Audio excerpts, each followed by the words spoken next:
Let me welcome you, my dear students. My name is Saima and this is your class of Classical and Renaissance Drama. This is our first learning session with BS English 4th semester. In this session, we would like to learn about the Classical and Renaissance Drama. So dear students, we can simply say that the way we go ahead, the concept is that we would try to find out the introduction to classical and Renaissance drama. So it was about the introduction. Now we are going to discuss the outline. That today we will discuss the introduction to classical drama and introduction to not only the classical but also the Renaissance drama. So introduction to Greek and introduction to Sophocles. So my dear students, let's discuss the classical drama. First of all, we would like to discuss the word classical. Dear students, the word class can be either an adjective or a noun. Similarly, a classical things or classic things is something that is in some way typical for its class. So, classical means tradition or being present for a long time. And if we see the dictionary meaning of classical, then it is relating to ancient Greek or Latin literature, art or culture. And this word classical also represents an exemplary standard within a traditional standard and long established form or style. So, the word classical is related to first class or first or top priority rank. So basically means especially in literature or art. And the word class pertains to established principles in discipline. So through definitions of classical or through this term, you can understand the significance or significance of your course classical drama or classical and Renaissance drama. So my dear students, after discussion of the word or term classical, we will move on to the next word, that is drama. So dear students, drama is a word that is derived from Greek word. Means Greek verb dran, which means to do or to act. And comedy and tragedy are two traditional generic division of drama. But if we hear the word drama, one thing that comes in our mind is a genre of thing that contains a serious information. And the older meaning of drama refer the definite type of fiction that is meant for stage performance. My dear students, while it is analyzed that drama is a very important genre of literature, then we can define a drama that is a piece of fiction or writing which is artistically present with dialogues. So, drama is attractive, impactful and real as it presents characters along with a natural and credible aspects. So my dear students, drama is meant to be performed on stage and it provides a live setting. So basically it provides a live setting where the characters are real and demonstrated the story in a natural way. If we talk about the drama, that drama is meant for stage performance. So basically drama is something that is a fiction that contains a serious information for you. So dear students, we all know things which are vision, means we have more trustworthy things. So drama is very effective and very impactful as far as its characters are concerned as far as its settings are concerned, as far as its actions are concerned. We can say that drama is full of variety. So it has variety of dialogues. If we talk about the action, its creativity and everything, means it is full of variety. So dear students, classical drama is basically, or it can understand, we simply say that, is basically a thing that is typical for its class and has a serious information. So dear students, now we discuss the classical drama. So the drama of ancient Greek and Rome is called classical drama. It started in Athens from religious celebrations in honor of Dionysus. So basically Dionysus is the we can say that the god of Athens. So it is basically the means they use the drama for celebration for the honor of Dionysus. It involved ritual chants and songs performed by a group that is called chorus. So this evolved into dialogue which turned into theatre. So it was about the classical drama. Now we are going to discuss about the characteristics of classical drama. So basically a drama has three types of unities. How? Means the unity of time, place and action. So the action of the play must happen in a single location within the simple time span of one day. And it is mostly observed that violence happened off stage and we relate it to the audience by the chorus. All actors wore masks and all parts were played by men. Either they are female or men characters. So dear students, now we are going to discuss the elements of classical drama. So basically these are some elements, means tragedy. So tragedy is a genre of story in which a hero is brought down by his or her own flaws, usually by ordinary human flaws, means flaws like greed over something. So basically, what is tragedy? Tragedy is a drama that recounts the downfall of a dignified, superior character which is involved in historically or socially significant events. The next element is tragic hero, the protagonist of a work who is in conflict with an opposing character or force. The next is the tragic flaw.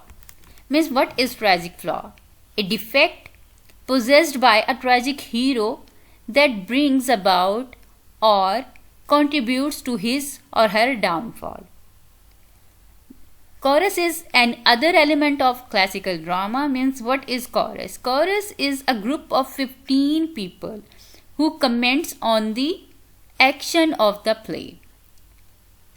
The next element is choragus. So choragus is the leader of the chorus, and what is the next element is myths. Means classical drama is all about the myths, means traditional stories often concerning supernatural beings or events that were told to explain natural process or phenomena. Legend is another element of classical drama. So what is legend?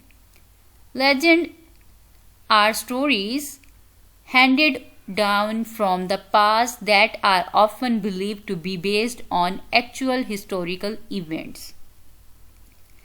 The next is the metaphor.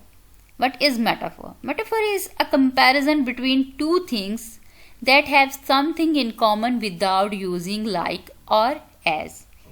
So basically what is metaphor? Metaphor is a comparison between two similar things without using as or like. For example, if someone says, my son is lion. So the sentence, in this sentence, lion is a metaphor because sun is, means the someone asks that his son or her son is as brave as the lion. Now we are going to discuss the next element of classical drama, that is simile. So simile is a straight comparison between two dissimilar things. Means they are the comparison of two dissimilar things that are actually unlike but that have something in common by using the word like or as. For example, her eyes are as blue as sea. Means they are comparing two things, means blue color of sea with the eyes. Now the next is dramatic irony. So basically, what is dramatic irony? So it is a contrast between what a character knows and what the reader or audience know about that. The next one is the personification. Personification is a figure of speech in which human qualities are attributed or given to an object, animal, or idea. Imagery is an other element of classical drama. So what is imagery? Words or phrase that recreates vivid sensory experience for the reader. So this was about the element of classical drama. Now we are going to discuss about foil, protagonist and antagonist. So let's discuss about the foil. Foil is a character who provides a striking contrast to another character, while protagonist is a central character in a story or a play. Antagonist is the character or force that is against the main character, which is pitted. So we are going to discuss about the structure of classical drama. A classical drama is dependent on prologue, parados, episodes, stessimon and exodus. So let's discuss it one by one. That prologue. What is prologue? The opening scene where the background of the story is established. While parados, it is the chorus, when the chorus enters with chants relating to the theme or an extreme situations. Episodes means plots is developed much like a modern act or scene, that is called the episodes. Then stessimon. So the stessimon, at the end of each episode, the chorus express the views, that is called the stessimon. Then the exodus is the final action. So it is about the structure of a classical drama. Now we are going to discuss about the Greek, means introduction to Greek.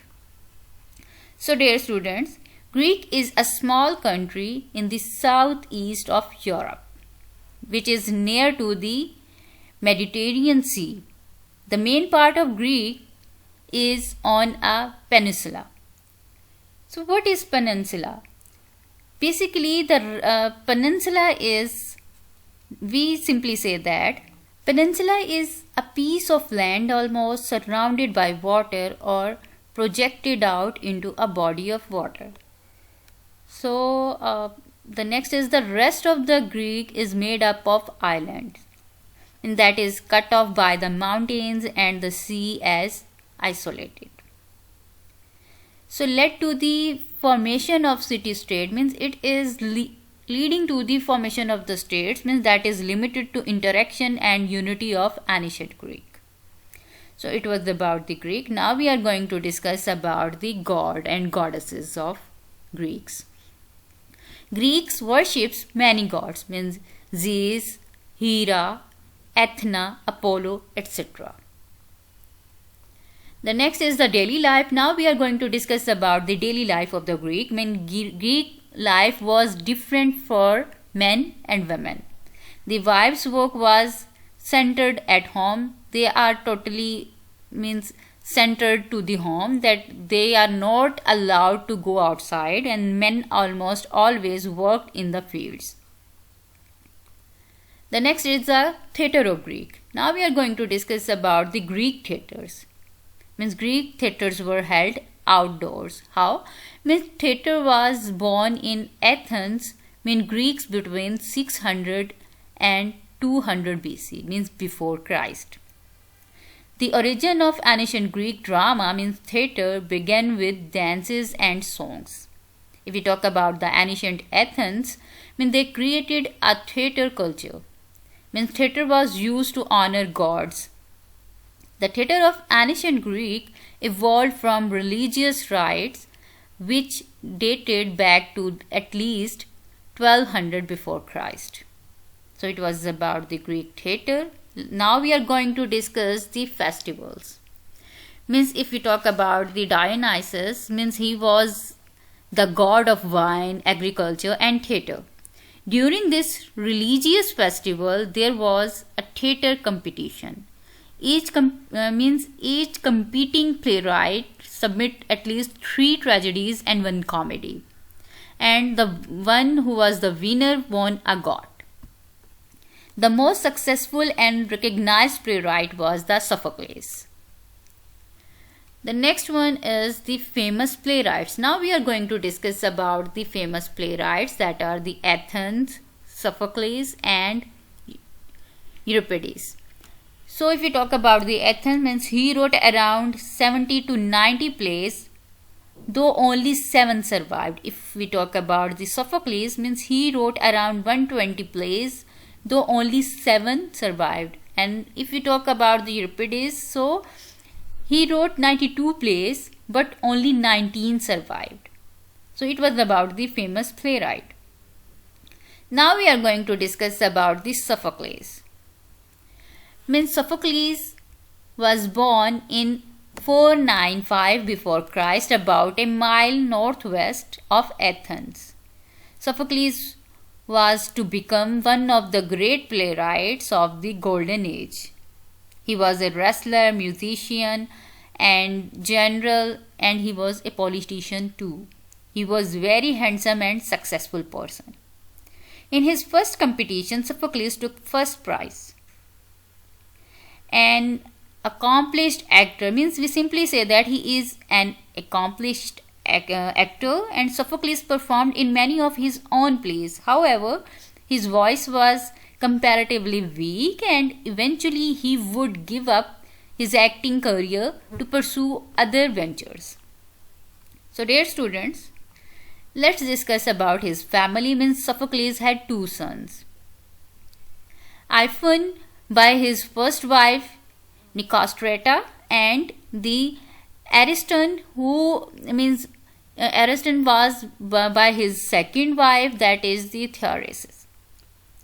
The next is we are going to discuss his works. Means Sophocles, if we talk about the Sophocles, means he wrote more than 120 plays. Only 7 has survived in their entirety. The first one is the Ajax, that was written in 447 BCE. So Antigone, that is means it is about that it is written 442 to 441 BCE. So if we talk about Trachinitis, that is 437 to 432 before Christ. If we talk about the Oedipus Rex, that is the 429 before Christ. If we talk about the Electra, that is the 418 to 414, means 414 before Christ. If we talk about his next play, that is the Philoctetes, that is 409 before Christ. And if we talk about the Oedipus ad Colonus, that was written in 401 before Christ. So it was about his works. Now we are going to discuss about the characteristics of Sophocles' writing. So he emphasizes on individual character. He reduced the role of chorus. If we talk about the characters, means his characters are complex and psychologically well motivated. If we talk about the exposition, means He has written carefully motivated exposition, and scenes were suspensefully climatic. Means nobody knows about this scene, that what is going on in the next scene.